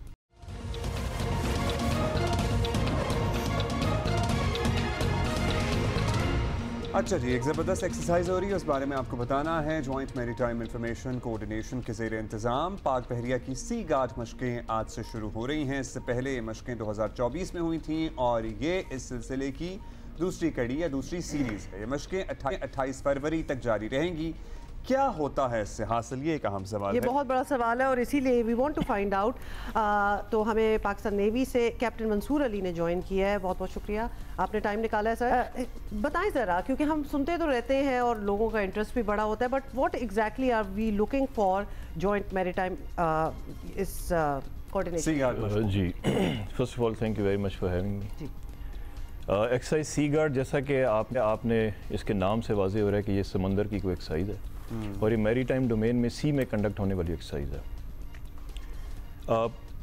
सी गार्ड पे बताने से पहले मैं आपको ये बताना चाहूँगा कि पाकिस्तान नेवी मुतअद्दिद एक्सरसाइजेस करती रहती है और इट्स अ रेगुलर फीचर। और ये एक्सरसाइजेस आपको एक अपॉर्चुनिटी अफोर्ड करती हैं कि आप ज़माना अमन में ज़माना जंग की तैयारी करते हैं। सर्टन ऑपरेशंस होते हैं, उनकी कुछ SOPs होती हैं, बैटल ड्रिल्स होते हैं और प्रोसीजर्स होते हैं। उसको आप इन एक्सरसाइजेज में रियल टाइम सिनेरियोज़ में मुख्तलिफ यूनिट्स अपने बैटल ड्रिल्स और प्रोसीजर्स को रिहर्स करते हैं और रियल टाइम के अंदर आप एक सिनर्जी ऑफ ऑपरेशंस डेवलप करते हैं। इसी सेम कॉन्सेप्ट को लेके पाकिस्तान नेवी ने एक नेशनल लेवल का इनिशिएटिव लिया जो कि एक्सरसाइज सी गार्ड का इनेकाद है। अब ये सी गार्ड पाकिस्तान नेवी की दीगर एक्सरसाइजेज से किस तरह मुख्तलिफ है, अब मैं आपको इसके बारे में थोड़ा सा बताता हूँ। ये पाकिस्तान नेवी का एक नेशनल लेवल का इनिशिएटिव है जिसमें पहली दफ़ा फ़ौजी यूनिट्स जो नेवी की रेगुलर यूनिट्स हैं उनके साथ साथ 50 के करीब नेशनल स्टेक होल्डर्स हैं जो कि बिलवास्ता या बिला वास्ता पाकिस्तान की मैरीटाइम डोमेन के साथ वाबस्ता है उसकी सिक्योरिटी और सेफ्टी के लिए। जैसे कि अगर हम नाम लें तो इसमें आपकी जितनी तीनों पोर्ट्स हैं वो पोर्ट्स अथॉरिटीज़ हैं, लॉ इन्फोर्समेंट एजेंसीज़ हैं, पुलिस है, FIA है, इमिग्रेशन है, उसके बाद Pakistan navy the biggest stakeholder MSA है, इंटेलिजेंस एजेंसीज़ हैं। तो ये सब आज तक किसी भी एक्सरसाइज में इस तरीके से इन्होंने अपने सारे एसेट्स और पर्सनल के साथ हिस्सा नहीं लिया। तो ये पाकिस्तान नेवी का एक नेशनल लेवल का इनिशिएटिव है कि इनको दावत दी गई कि आप आएँ और नेवी की यूनिट्स के साथ पहली दफ़ा समंदर के अंदर अपने रिसोर्सेज और मैन पावर और एसेट्स को लेके आएँ और अपनी बैटल ड्रिल्स और प्रोसीजर्स को हमारे साथ टेस्ट रिहर्स करें and to contribute towards the safe and secure maritime domain. अब सी गार्ड पे मज़ीद ये इसकी अफादियत क्या है, अहमियत क्या है, इस पर बात करने से पहले मैं आपको थोड़ा सा इसका बैकग्राउंड देना चाहूँगा। वो बैकग्राउंड ये है कि हम उन खुशकिस्मत ममालिक में से है जिसके पास एक वसी साहिली पट्टी है। हमारी साहिली पट्टी जो है वो ईस्ट में मशरिक में सिर क्रीक से लेके वेस्ट में गवादर बे तक फैली हुई है। इस साहिली पट्टी पे जहाँ बेतहाशा अपॉर्चुनिटीज़ है, ब्लू इकॉनमी है, ख़तरात भी बहुत ज़्यादा हैं। इस साहिली पट्टी के जनूब के अंदर 200 नॉटिकल माइल्स तक पाकिस्तान की हद है जिसको हम EEZ कहते हैं। उसमें जितने आपके इकनॉमिक रिसोर्सेज हैं वो सब पाकिस्तान एक्सप्लोर कर सकता है। इस EEZ और साहिली पट्टी का अगर आप मजमूई रकबा मिलाएं, इसकी अहमियत आपको बता रहा हूँ, वो ये है कि ये पाकिस्तान के 2 सूबे बलूचिस्तान और सिंध के मजमूई रकबे से ज़्यादा है। इट मीन्स कि ये 5वां सूबा है पाकिस्तान का, इसको इस तरीके से देखा जाए। अब इसमें होने वाली कोई भी एक्टिविटी आपकी ट्रेड को मुतासर करती है, आपकी सी लाइन ऑफ कम्युनिकेशन जिसको navy as regular role guard कर रही है उसको मुतासर करती हैं। इस सब के अंदर सेफ्टी और सिक्योरिटी में जहां पाकिस्तान नेवी सबसे बड़ा स्टेक होल्डर है, उसके साथ साथ 50 के करीब वो नेशनल स्टेक होल्डर्स जो मैंने आपको गिनवाए हैं वो किसी न किसी जगह पे अपने फ़राइज़ मनसबी अंजाम दे रहे हैं और इस सेफ्टी और सिक्योरिटी को इंश्योर करें, बट वो पॉकेट्स में ऑपरेट करते हैं। यहाँ पे ज़रूरत ये महसूस की गई कि इन सब को एक पेज पे लाया जाए और इनके अंदर एक सिनर्जी डेवलप की जाए, कोऑर्डिनेशन, ताकि कोऑर्डिनेटेड रिस्पांस आ सके मोस्ट इफेक्टिव वे में। बिकॉज इससे पहले भी रिस्पांस तो ये कर रहे थे लेकिन उस तरीके से वो इफेक्टिव नहीं हो पा रहा था बिकॉज सिनर्जी नहीं थी। उस पे 2012 में पाकिस्तान नेवी ने एक और इनिशिएटिव इससे पहले इस एक्सरसाइज के इनेकाद से पहले किया, वो ये था कि वो JMICC का क़याम, जॉइंट इंफॉर्मेशन कोऑर्डिनेशन सेंटर, और उसके तहत अब ये दूसरी दफ़ा ये बेसिकली स्पीयर हेड करता है क्योंकि इसमें 50 नेशनल स्टेक होल्डर्स शामिल हैं, तो JMICC के नीचे रह के ये कोऑर्डिनेशन की जाती है। बिकॉज JMICC का इदारा इसीलिए बनाया गया था, पाकिस्तान नेवी की सिफारिश पे गवर्नमेंट पाकिस्तान ने बनाया, जिसको पाकिस्तान नेवी ऑपरेट कर रही है। ये कैप्टन साहब, ये कितने अरसे की ये मशक होगी? ये तकरीबन 6 से 7 दिन की एक्सरसाइज होती है। जी सर, गुड लक। और आपने बड़े अच्छे से इसकी मुख्तसरन लेकिन जामे इसकी अफादियत बताई, समझाई। अभी एक ब्रेक लेंगे, कुछ देर में वापस आएंगे। We'll be right back.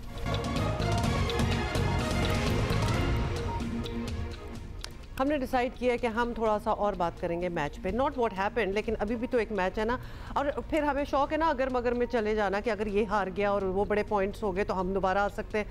मुझे बड़ी टेंशन होती है इस चीज़ से। तो उस अगर मगर में आज का मैच जो है ना, मुझे उलझन होती है। हाँ, मुझे I don't like that, I don't even want to go there. However people are saying Bangladesh New Zealand के मैच में अगर बांग्लादेश बिग मार्जिन से न्यूजीलैंड को हरा देता है, इमेजिन दैट हैपनिंग, तो फिर हमारा चांस बन सकता है। हम कितने वैसे पुरुमीद लोग हैं भट्टी साहब, मतलब कौम हमारी।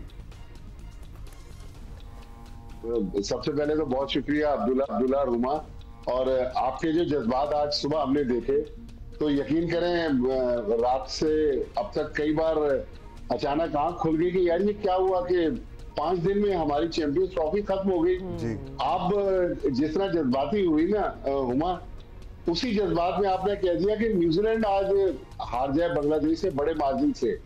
एक और हर्डल है कि न्यूजीलैंड इंडिया से भी हार जाए। अच्छा। तो न्यूजीलैंड 2 मैच हारे, पाकिस्तान बांग्लादेश को बड़े मार्जिन से हारा। जी बिल्कुल, इसी पे हम आ रहे थे, ये बड़ी इंपॉर्टेंट बात है। तो उसके भी वैसे चांसेस हमें कुछ खास नजर नहीं आ रहे। मतलब हम इतनी बैड सिचुएशन में हैं भट्टी साहब, हमें वैसे तो इंसान को होपलेस नहीं होना चाहिए, लेकिन हमें कोई उम्मीद नहीं नजर आ रही। And frankly it's alright because this team, ये कंपटीशन है ना, सबसे बेहतरीन टीम को आगे जाना चाहिए। वी आर नॉट द बेहतरीन टीम में, तो हम कहीं स्टैंड नहीं, हम बिल्कुल उसमें स्टैंडिंग नहीं है हमारी। बिल्कुल, देखिए इसमें कोई शक नहीं है कि हमारा जो ICC चैंपियंस ट्रॉफी थी, जिसकी हम 2-3 साल से तैयारियां कर रहे थे, हमने 14 अरब रुपए ग्राउंड्स की हालत बेहतर करने में लगा दिए, लेकिन 5 दिन के अंदर हमारी चैंपियंस ट्रॉफी टेक्निकली खत्म ही हुई, लेकिन मेरे ख्याल में तकरीबन बहुत मुश्किल है हमारे लिए। मतलब चैंपियंस ट्रॉफी तो हम ये यहाँ याद करा दें कि वैसे पाकिस्तान में हो रही है, और हमें एक दफा जरूर दोबारा से साबित करना है कि हम बेहतरीन होस्ट्स भी हैं। उसी पे हमें थोड़ा सा रूट कॉज पे जाना चाहिए कि हमारी खराबी हुई कहाँ। जी, पहली खराबी हुई 2019 के वर्ल्ड कप में, जब पाकिस्तान सेमीफाइनल के लिए क्वालिफाई नहीं किया तो सरफराज अहमद को हटाया और बाबर आजम को कप्तान बना दिया। फिर 4 साल बाद 2023 में असल खराबी जो शुरू हुई, पहले बाबर आजम को कप्तानी से हटाया गया, वर्ल्ड कप के बाद शाहीन शाह अफरीदी को बनाया गया, 5 मैचों के बाद शाहीन हट गए, फिर बाबर बन गए, फिर जब हम अमेरिका से हार गए फिर हमने बाबर को कप्तान बरकरार रखा, लेकिन अब बाबर ने फैसला किया कि मैं खुद छोड़ दूं। इस दौरान पाकिस्तान के 2 फॉरेन कोचेज भी पाकिस्तान क्रिकेट को अलविदा कहकर बात कहकर चले गए, लेकिन हमारी जो अना और जिद थी ना, हमारे सिलेक्टर्स की, हमारी कोचिंग स्टाफ की, हमारे PCB हुकाम की, उसकी वजह से आज इस नहज पे हम पहुंच गए। हर बंदा दुनिया का बड़े से बड़ा एक्सपर्ट कह रहा था कि पाकिस्तान के पास एक से ज्यादा स्पेशलिस्ट स्पिनर होने चाहिए। अच्छा, वैसे अगर वो भी होता भट्टी साहब, चले वो तो हो जाता, उसके साथ हमने कौन सा तीर मार लेना था? अब्दुल्ला, अब बाकी भी तो देखें ना, ओवरऑल परफॉर्मेंस देखें, हमारी फील्डिंग की हालत देखें, हमारे बैटर्स की सूरत हाल देखें, हमारी बॉलिंग तो जो नहीं चल रही ना, मुसलसल नहीं चल रही। हमारी फिटनेस को भी इस लिस्ट में डाल दें और हमारी एनर्जी को भी डाल दें। आप विराट कोहली को देखें ना, 36 साल की उम्र में कितना सुपर फिट है, और कल जब उसने सेंचुरी बनाई और क्या जबरदस्त वो गुफ्तगू कर रहा था। आपने फील्डिंग की बात की, बिल्कुल। अब आज तक हमारे बड़े बड़े एक्सपर्ट मुख्तलिफ टीवी चैनल, हमारे अपने चैनल पर भी बैठे हैं, लेकिन किसी ने फील्डिंग कोच के बारे में आज तक बात नहीं की कि पाकिस्तान का फील्डिंग कोच कौन है। मोहम्मद मसरूर, हमारे कराची के एक फॉर्मर फर्स्ट क्लास क्रिकेटर, वो फील्डिंग कोच हैं। वो पाकिस्तान अंडर-19 टीम के हेड कोच भी रह चुके हैं, बैटिंग कोच भी रह चुके हैं, अब उनको फील्डिंग कोच बना दिया गया। तो मेरे ख्याल में अब हमें प्रोफेशनलिज्म की तरफ जाना चाहिए। मोहसिन नकवी साहब ने बहुत इनकी कहानियां सुन ली एक फॉर्मर क्रिकेटर्स की, मेरे ख्याल में अब उनको खुद ड्राइविंग सीट पे आना पड़ेगा। हमने अक्सर ये नोट किया और ये भी एक एतराज़ रहा है कि हमारे जो प्लेयर्स हैं they have become bigger than the game, और अगर ये है मामला तो हमारे ये फील्डिंग कोच साहब हों या कोई और हों, मतलब ये इतनी बड़ी एवेन्यू ऑफ क्रिकेट जिसमें फील्डिंग है, ये पहली बार हम नाम सुन रहे हैं कि फील्डिंग कोच कौन है, और जिनके नाम हम रोजाना लेते हैं और दुनिया लेती है, जो हमारे स्टार्स हैं, ये सुनते होंगे फील्डिंग कोच साहब को? नहीं, बिल्कुल। मैं बल्कि आपके प्रोग्राम में भी सिकंदर वक्त ये वाकया सुना चुके हैं, कल परसों हमारे स्पोर्ट्स फ्लोर पे भी सुना रहे थे कि कहने लगे कि मैंने एक फॉर्मर पाकिस्तान के क्रिकेटर को, उन्होंने नाम नहीं बताया, चले मैं उनका नाम बता देता हूँ, मोहम्मद यूसुफ को जब सिकंदर वक्त पाकिस्तान टीम के साथ थे, उन्होंने कुछ समझाने की कोशिश की तो उन्होंने कहा कि भाई आपने कितने टेस्ट खेले हैं, आप तो 23 टेस्ट मैच खेल के रिटायर हो गए, मैं आज इतने टेस्ट खेल चुका हूँ और अभी मैंने मजीद पाकिस्तान के लिए क्रिकेट खेलनी है। बाबर आजम के बारे में एडम हॉलियोक इंग्लैंड के बैटिंग कंसल्टेंट थे, पाकिस्तान टीम के साथ ऑस्ट्रेलिया की टेस्ट सीरीज में थे, उन्होंने अपनी रिपोर्ट में लिखा कि जब मैंने बाबर आजम को कुछ बताने की कोशिश की तो बाबर आजम ने मेरी बात नहीं मानी। तो बिल्कुल प्लेयर्स जो है वो इस वक्त अपने आप को खेल से बड़ा समझ रहे हैं, और जब प्लेयर अपने आप को बड़ा समझे, हारिस रऊफ को देख लेना, वो अपनी मर्जी से टेस्ट क्रिकेट नहीं खेलता। अभी रिसेंटली शाहीन शाह अफरीदी ने अपनी मर्जी से कहा कि मैं टेस्ट मैच नहीं खेलता, मैं आराम करना चाहता हूँ पीसीबी। क्या ये भी बात दुरुस्त है कि लेकिन वो बांग्लादेश, क्या ये भी बात दुरुस्त है भट्टी साहब, प्लीज आप हमें बताइएगा कि वो अपनी मर्जी से शुरू के ओवर भी नहीं करते अपनी मर्जी से? जी हाँ, ये कल मैंने बात कही, मोहम्मद आमिर, सिकंदर बख्श, राशिद लतीफ, अहमद शहजाद सब थे, तो सिक्कू भाई ने कहा कि मैंने एक बार जब ये बात लाहौर कलंदर्स के ओनर से कही कि भाई उनको हारिस रऊफ को आप नई गेंद क्यों नहीं देते, उन्होंने कहा कि हारिस रऊफ ने आज तक कभी क्लब में भी नई गेंद नहीं कराई, लिहाजा वो चूंकि टेप बॉल से उन्होंने अपना कैरियर शुरू किया है, वो चाहते हैं कि मैं पुरानी गेंद के साथ ही बॉलिंग शुरू करूं, तो नई गेंद कराने से इनकार कर देते हैं हारिस रऊफ। हाँ, और रन्स कितने देते हैं वो भी आपके सामने है, और जब कुछ कह दिया जाए तो बुरा भी बहुत मानते हैं। भट्टी साहब एक और सवाल, ये जब हमारा एक और फेलियर होता है, जिस तरह चले T20 वर्ल्ड कप जो हुआ, अमेरिका से हम हारे, उस पर बहुत बड़ी पोस्टमार्टम होनी थी, सर्जरी की बातें हुई, ये वो पूरी बाहर हो गए फिर उसकी बड़ी एक रिपोर्ट आनी थी कि जी क्या क्या हमने उससे सीखा और क्या चेंजेस होंगे, सर्जरी भी होनी थी, वो सर्जरी की बात कर दी है ना अभी। कहने का मतलब है फिर इतना बड़ा इवेंट होता है, इतना लॉस होता है, उस पर बात होती है, निकलता क्या है बीच में से, क्या निकलता है? We are back to another event with another loss, what are we learning? Huma Abdullah, ये सिर्फ मीडिया को हेडलाइंस देकर वक्ती तौर पर खामोश करवाया जाता है, कोई सर्जरी नहीं, कोई पोस्टमार्टम नहीं। इवन 2023 में अगर आपको याद हो, प्लेयर एजेंट्स की एक कंपनी थी जिसके खिलाफ पीसीबी ने एक इन्वेस्टिगेशन करवाने का ऐलान किया था, ज़का अशरफ साहब ने, इंजमामुल हक साहब उस वक्त चीफ सेलेक्टर थे, वो भी उसके साथ जुड़े हुए थे। बाद में इंजमामुल हक ने उस कंपनी को छोड़ दिया, उसके खिलाफ जो रिपोर्ट थी आज तक वो भी मंजर आम तक नहीं आ सकी। अभी आप देखिएगा जब पीसीबी के बड़े वापस आएंगे फिर ऐलान किया जाएगा कि पोस्टमार्टम होगा।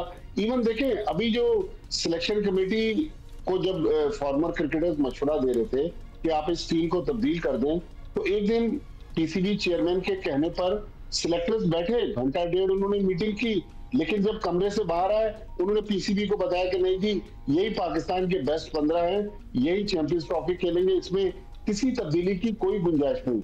दरअसल फिरोजपुर रोड और कजाफी स्टेडियम की पानी की तासीर ही ऐसी है, जो उस सीढ़ियों को चढ़ के ऊपर चला जाता है, उसके बाद वो समझता है कि वो अबव द लॉ है, उससे ज्यादा अक्लमंद कोई नहीं है। मेरे ख्याल में हमें अपने सिस्टम को जो कोलैप्स कर दिया, क्रिकेटिंग सिस्टम की बात कर रहे हैं, अब भी कोई उम्मीद रखें कि कोई सिस्टम में तब्दीली होगी या बेहतरी आएगी या एटलीस्ट जवाबदेही होगी जिन लोगों का ये था, जिन लोग जो ये मुसिर थे कि नहीं जी यही बेहतरीन है, हमें एक और स्पिनर की भी जरूरत नहीं है, हम ये जो बट साहब सिर्फ 30 सेकंड्स हैं to answer, please we have to take a break. जी देखिए, मोहसिन नकवी साहब उनके हाथ में सब कुछ है। हम अक्सर सुनते हैं कि वजीर दाखिला की हैसियत से उन्होंने फला ऑपरेशन कर दिया, उन्होंने फला ऑपरेशन किया। क्या ही अच्छा हो कि क्रिकेट में भी वो कोई ऐसा ऑपरेशन कर दे जिससे पाकिस्तान क्रिकेट की सिमत जो है वो दुरुस्त हो जाए।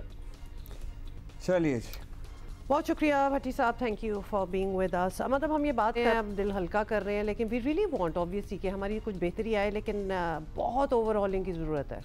ये एक दो इधर उधर शिफ्टिंग के बाद ये चीज़ें ठीक नहीं होंगी। And specially I am sorry I have to say this, जब कहा जाता है ना ये these are the best 15 of Pakistan जिनको भेजा जा रहा है, please we have so much better. मतलब इनको ना कहेंगे ये हमारे, मतलब ये हमारे बेस्ट 15 टीमें हैं ना जिनको वार्म अप मैचेस के लिए रखा गया था, उनमें से 2 ने जीत लिया। उनमें से देख लें कितने लड़के तो उधर से मिल जाएंगे आपको। मतलब इनको हमारे बेहतरीन 15 ना कहें, मुझे नहीं अच्छा लग रहा हमें। अच्छा, मूविंग ऑन, कराची के इलाके डिफेंस और क्लिफ्टन में मंशियात फरोशों के खिलाफ पुलिस का क्रैकडाउन बिल्कुल जारी है और कई मुल्ज़िमान गिरफ्तार भी किए गए हैं, जिनके कब्जे से अमेरिका समेत दीगर मुल्कों में बनने वाली मंशियात जो हैं वो भी बरामद हुई हैं। अब कैसे पहुंच रही हैं इधर, कितना बड़ा सवाल है ना। पुलिस के मुताबिक पूरा नेटवर्क है जो अंदरून और बैरून मुल्क काम करता है और गिरफ्तार मुल्ज़मान में मारूफ अदाकार साजिद हसन का बेटा साहिर हसन भी शामिल है। पुलिस के मुताबिक मुल्ज़िम बैरून मुल्क से मंशियात मंगवा कर मुख्तलिफ डांस पार्टीज़ को फराहम करता था, ये उसका बिजनेस है बेसिकली। और पुलिस ने साहिर हसन का 1 दिन का जिस्मानी रिमांड भी ले लिया है।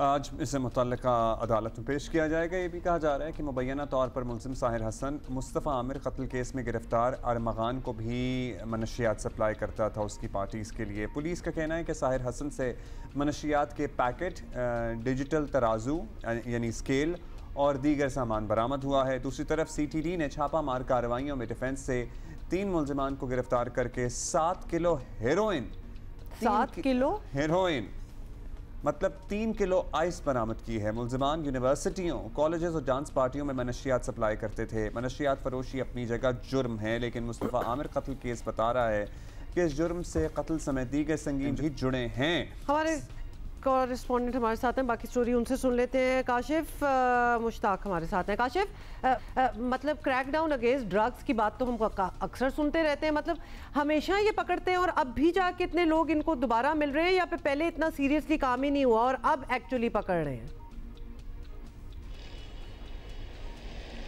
हुमा, बिल्कुल आपने सही कहा कि इससे पहले भी जो है वो पुलिस की जानिब से दावे किए जाते थे, लेकिन ये क्रैकडाउन नज़र नहीं आता था। अब अचानक से ये क्रैकडाउन शुरू किया गया है और ये कराची के पोश इलाकों में ही किया गया है। पुलिस की जानिब से ये दावा किया जा रहा है कि कराची के पोश इलाकों के अंदर इस तरह की डांस पार्टियाँ होती हैं, तो इसलिए करके जो है वो मंशियात की सप्लाई भी इन्हीं इलाकों में ज़्यादा होती है। तो इस हवाले से अब जो है वो जब से ये अरमगान और मुस्तफ़ा कत्ल केस सामने आया है, तो इस हवाले से अब पुलिस की जानिब से क्रैकडाउन शुरू कर दिया गया है। जो मारूफ अदाकार है उनके बेटे को जब हिरासत में लिया गया और उसके बाद उससे पूछगछ की गई, तो उसके हवाले से भी सनसनीखेज इंकशाफात सामने आए। देखिए, ये पूरा एक चेन, एक नेटवर्क सामने आ रहा है, लेकिन सवालिया निशान जो स्पेशल इन्वेस्टिगेशन यूनिट है पुलिस का, जिसका ये काम है कि मंशियात के खिलाफ कार्रवाई करना, तो वो पहले कहाँ थी? इससे पहले इतना बड़ा एक मुनज़्ज़म नेटवर्क जो है वो चलाया जा रहा है। इस हवाले से प्रेस रिलीज भी जारी की गई और ये बताया गया कि मंशियात ना सिर्फ कराची बल्कि इस्लामाबाद से कराची की जानिब आती थी। इसमें कोरियर कंपनीज मुख्तलिफ जो है वो इन्वॉल्व हैं और ना सिर्फ ये इस्लामाबाद हद तक की बात है, बल्कि ये बताया जा रहा है कि बैरून मुल्क से बाकायदा इस्लामाबाद जो है ये मंशियात सप्लाई होती थी और उसके बाद इस्लामाबाद से कराची तक पहुँचती थी। तो ये तमाम तरह इंकशाफात सामने आए हैं। तो ये सिर्फ कराची की हद तक महदूद नहीं रहेगी, बल्कि काशिफ, जाहिर है कि ये इम्पोर्टेड ड्रग्स की बात हो रही है यहाँ पे। अब ये कैसे पाकिस्तान पहुँच रही हैं? ये एयरपोर्ट्स के ज़रिए पहुँच रही हैं, ये हमारे ज़मीनी बॉर्डर्स क्रॉस करके स्मगल हो रही हैं, पोर्ट से आ रही हैं, कैसे आ रही हैं? सहूलतकार बीच में इन्वॉल्व है, अगर इतने आराम से एयरपोर्ट से निकल रही हैं, ये सिलसिला तो दूर तक जाता है। ये तो बहुत डीप बात हो गई। देखें, जो SSP SIU हैं उनसे जब हमारी बात हो रही है तो वो भी अब तक जो है वो इस नेटवर्क के इस क्लोजर तक नहीं पहुँचे, लेकिन वो ये ज़रूर बताते हैं कि ऑनलाइन सिस्टम इस पर बहुत ज़्यादा इन्वॉल्व है। आया ये ऑनलाइन जो है वो बैरून मुल्क जो है वो किसी भी किस्म से आती थी, तो इस हवाले से भी छानबीन की जा रही है। लेकिन आपको ये बताएं कि जो ये मुलजिम मारूफ अदाकार के बेटे को जो गिरफ्तार किया गया है, इनसे भी जब पूछगछ की गई तो इनकी जानिब से बताया गया कि एक माह के अंदर 1 करोड़ 20 लाख की जो है मंशियात मुख्तलिफ तरीके से जो है वो सप्लाई करता था, जिसके अंदर से 40 से 50 लाख रुपए की बचत भी उसने ये बताई है। तो इस हवाले से ना सिर्फ ये एक मुलजिम को पुलिस ने गिरफ्तार किया है, बल्कि अब साउथ पुलिस की जानिब से ये भी दावा किया जा रहा है कि रात का एक रेड की गई और 10 से ज्यादा अफराद को हिरासत में लिया गया है, जिनसे ये पूछगछ की जा रही है। बेटे पकड़े हैं, ये किस मतलब ये इस केस से जुड़ा था, मुस्तफ़ा कत्ल केस से अरमगान या उसके साथी से टिप मिली थी कि हाँ जी अपने सप्लायर्स के नाम बताओ, वहाँ से टिप मिली तो इनको पकड़ा गया, या एक इंडिपेंडेंट कार्रवाई थी कि हाँ एक बड़ा सप्लायर है, अगर 1.25 करोड़ 1.5 करोड़ की मनशियात एक महीने में बेच रहा है जिसमें 50-60 लाख रुपए प्रॉफिट है उसका महीने का, बना रहा है, तो that's a huge business, that's a huge business. ये इंडिपेंडेंट एक कार्रवाई थी। बिल्कुल, मुस्तफ़ा कत्ल केस के हवाले से जब पुलिस की जानिब से ना सिर्फ अरवगार से और शिराज से तफ्तीश की जा रही थी, तो अरवगार की जानिब से जो है वो इनका नाम सामने आया और ये बताया गया कि मारूफ अदाकार के जो बेटे हैं वो जो है वो उससे राब्ते में है और इस हवाले से मंशियात सप्लाई करते हैं। तो पुलिस की जानिब से जब इसे हिरासत में लिया गया और ना सिर्फ इसे बल्कि और भी लोगों को हिरासत में लिया गया है, तो इसकी जानिब से ये बताया गया कि वो अरवगार को तो जानता है लेकिन मुस्तफ़ा उससे कभी नहीं मिला, लेकिन अरवगार के थ्रू जो है वो मुस्तफ़ा का नाम उसके सामने आया था, तो वे दोनों को इसलिए जानता है। लेकिन उसकी जानिब से ये इंकशाफ किया गया कि वो अरवगार को जो है वो ना सिर्फ मंशियात सप्लाई करता था बल्कि उसके दीगर दोस्तों को भी जो है वो मंशियात सप्लाई करता था। पुलिस की जानिब से इस केस से भी जोड़ा जा रहा है, लेकिन साथ साथ एक अलहदा से जो मंशियात का नेटवर्क डिफेंस के मुख्तलिफ इलाकों में चल रहा है उस हवाले से भी छानबीन शुरू कर दी गई है। पुलिस की जानिब से दावा किया जा रहा है कि मुनज़्ज़म गिरोह जो है ना सिर्फ डिफेंस क्लिफ्टन बल्कि कराची के दीगर इलाकों में भी जो है वो काम कर रहा है और उनके खिलाफ सख्त क्रैकडाउन शुरू कर दिया गया है। हमारी CIA की जो DIG है उनसे जब बात हुई, हमने उनसे कहा कि इससे पहले ये क्यों नहीं किया गया, ये मंशियात के जो मुनज़्ज़म नेटवर्क कराची के मुख्तलिफ इलाकों में चल रहे हैं तो उनके खिलाफ इस तरह के सबूत आपके पास जो मौजूद है तो उनके लिए क्यों क्रैकडाउन नहीं किया गया। तो उनकी जानिब से बताया जा रहा है कि इस तरह के शवाहिद नहीं मिल रहे थे। अब जो एक पूरी चेन सामने आई है उस चेन के खिलाफ जो है वो कार्रवाई शुरू कर दी गई है और ये कार्रवाई न सिर्फ कराची बल्कि कराची से बाहर भी जो है वो इस तरह की कार्रवाई अमल में लाई जाएगी। Got it. काशिफ, फाइनली ये भी बता दें कि क्या डेवलपमेंट है ये मुस्तफ़ा आमिर केस की, क्योंकि देखिए खबर कुशाई होगी वो हमने पिछले हफ्ते बात की थी, अरमगान ने खुद एडमिट कर लिया, मतलब उसने खुद कन्फेस कर दिया कि क्या क्या हुआ था, साथ शराज ने भी बता दिया। तो हमें तो ऐसा लग रहा है कि बड़ी कंप्लीट बात जो है सामने आ गई है और अब इस पे सजाएं वगैरह और आगे काम होना चाहिए। क्या रहता है अब बीच में? देखिए बिल्कुल ऐसा ही है, जो शिराज का बयान लिया गया था उस हवाले से अरमगान का बयान भी बहुत ज़्यादा इंपॉर्टेंट था और पुलिस को ये लगता था कि शायद अरमगान जो है वो इस तरह का बयान सामने ना लेकर आए, लेकिन दोनों का जो बयान है वो आपस में मैच करता है और दोनों की जो स्टोरी है वो भी तकरीबन मैच ही करती है। और उस हवाले से अब दोनों के बयान लेने के बाद इंटरोगेशन रिपोर्ट जो है वो अरमगान की भी तैयार की जा रही है और पुलिस की जानिब से ये कहा जा रहा है कि इन दोनों ने जो भी इतराफ़ जुर्म किया है इस हवाले से मज़ीद इंटरोगेशन भी की जा रही है, जबकि इस कड़ी से जुड़े जो दीगर लोग हैं जो चाहे मंशियात सप्लाई करते थे या फिर सहूलतकार थे या फिर इस सॉफ्टवेयर हाउस में ये बताया जा रहा है कि 30 से 35 अफराद इस कॉल सेंटर में वो जो लड़की जिसे तशद्दुद का निशाना बनाया गया था जरूरी है और वो भी इस तफ्तीश का हिस्सा बनी। बिल्कुल उसे बनाया जाना है और इस हवाले से अब तक जो है वो उसे ना हिरासत में लिया गया है और ना ही उससे कोई इन्वेस्टिगेशन की गई है। आपको एक बड़ी इंटरेस्टिंग बात बताएं कि जब इस वाक़े का मुकदमा दरख्शा थाने में दर्ज हुआ था और दरख्शा थाने में दर्ज होने के बाद एक लड़की का जिक्र सामने आया था, तो दरख्शा थाने की जानिब से उस लड़की का बयान जो है वो लिया गया था और लेने के बाद ये बताया जा रहा है अब तफ्तीशी हुकाम की जानिब से कि वो एक लड़की इसमें एक और इन्वॉल्व है जिसे जो है वो बैरून मुल्क शिफ्ट कर दिया गया है या वो बैरून मुल्क फ़रार हो गई है।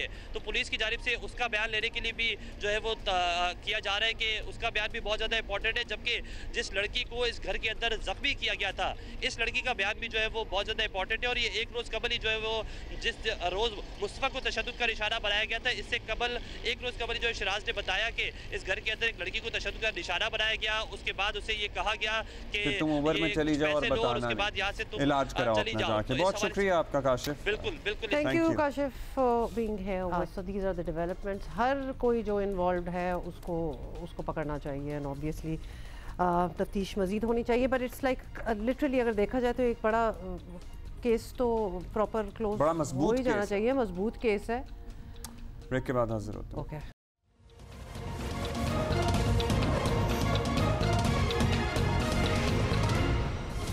Welcome welcome. ज़रा मूड चेंज करेंगे थोड़ा सा। टीवी ड्रामास के जदीद मौज़ूआत, ज़बरदस्त प्रोडक्शन और मेगा कास्ट, ये जियो टीवी की दहाइयों पुरानी रिवायत है और इसी रिवायत को कायम रखते हुए आज से एक और ऐसा सीरियल शुरू हो रहा है जिसमें एक बड़ा ही मुनफरिद और हसास मौजू को एक खूबसूरत कहानी की शक्ल में पेश करने की कोशिश की जा रही है। ड्रामा है, रिवेंज है, मिस्ट्री है, मर्डर मिस्ट्री भी हो सकती है, इमोशन है, बहुत कुछ है। और ड्रामे का नाम इतना इंटरेस्टिंग है कि आप वैसे ही कहेंगे अच्छा ये तो देखना है। एक्चुअली नाम से मुझे लगा could be a little bit of a horror story as well, क्योंकि नाम है डायन।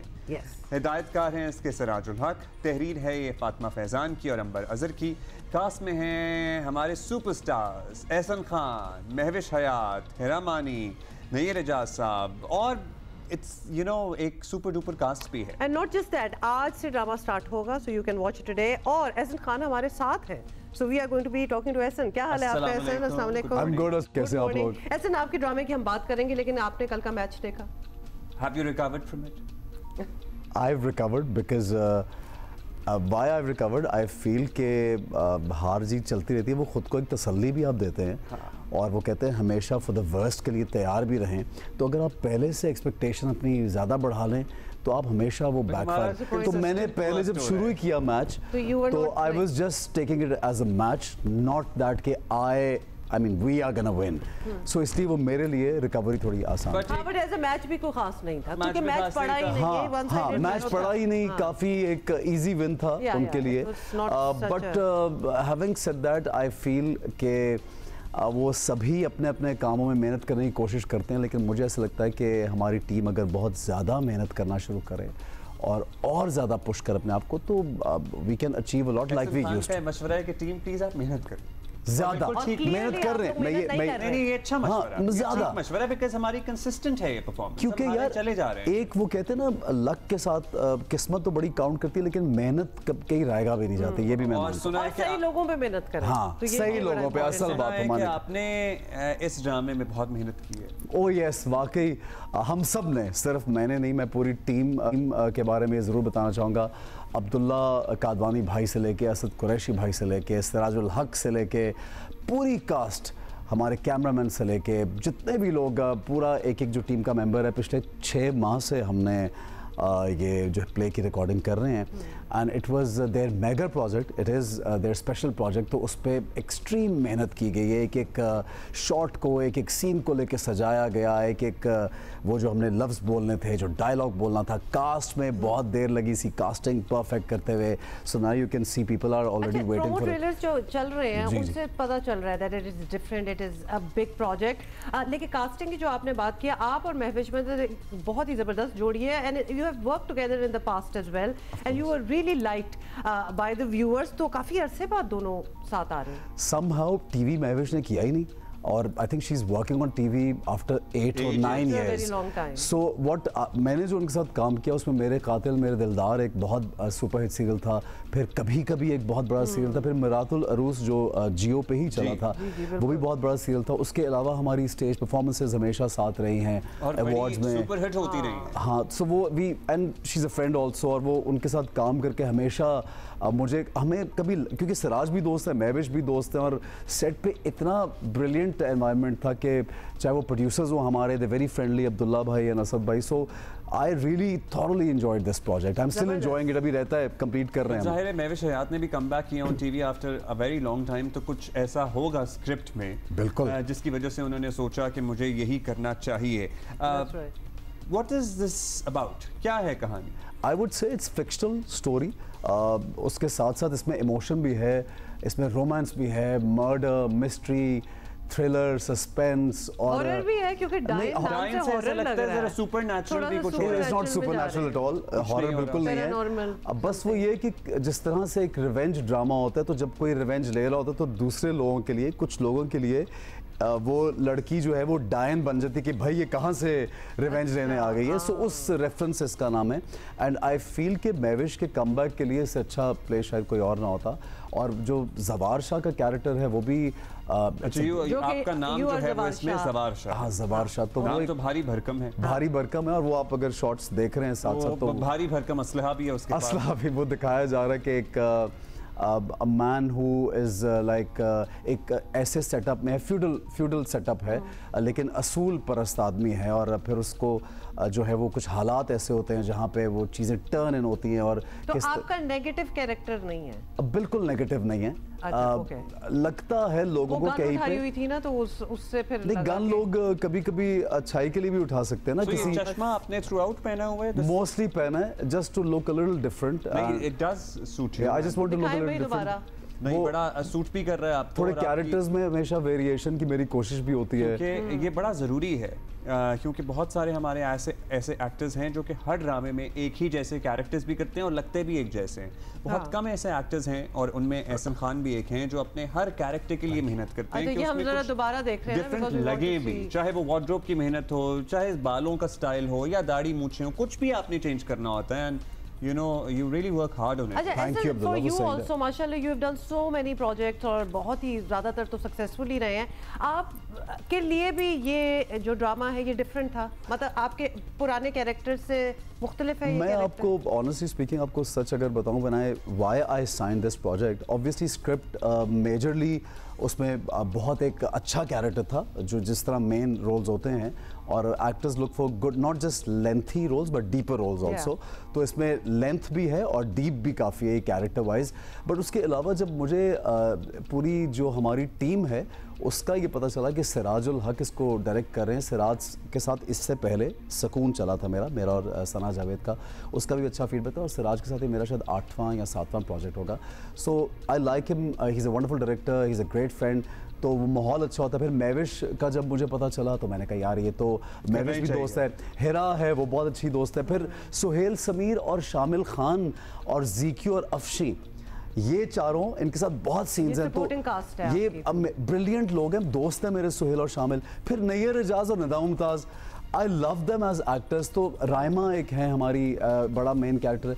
तो I am sorry if I am forgetting somebody, but overall पूरी कास्ट मुझे लगा कि मैं इन सब के साथ कोई 8-10 साल बाद काम कर रहा हूँ, एंड आई बहुत काम पहले किया मैंने। तो एक दोस्ती के उस माहौल में I signed it for this reason that I am gonna have fun, but then at the same time the play is also a wonderful play, और आप जब देखेंगे तो आपको बड़ा अच्छा लगेगा। सो ये भी मुतअद्दिद एपिसोड्स पे मुहित है, क्योंकि बाज़ औक़ात ऐसा होता है कि ड्रामा लंबा होने का एतराज़ नहीं होता लोगों को, वो लंबा इसलिए किया, इस तरह से किया जा रहा होता है कि वो ड्रैग हो जाता है। वो भी आजकल ऑडियंस जो है ना वो कहती है कि ठीक है अगर आप 40 एपिसोड कर रहे हैं, लेकिन 40 एपिसोड में कहानी तो डेवलप हो। सो आल्सो यू आल्सो, और ऐसे आपकी भी कोई फीडबैक होती है, क्योंकि आप भी ऑडियंस को जानते हैं कि ऑडियंस आप लोगों को तो डायरेक्ट फीडबैक देते हैं लोग। नहीं, बहुत फीडबैक होता है, और हम जब ऑन द सेट होते हैं तब भी, and I think I am one of those fortunate actors कि जब आप कोई बात करते हैं तो उसको प्रोड्यूसर्स या डायरेक्टर्स को सीरियसली लेते हैं, and there are so many things that me, मैवेश और समबडी जहाँ सजेशन होती है।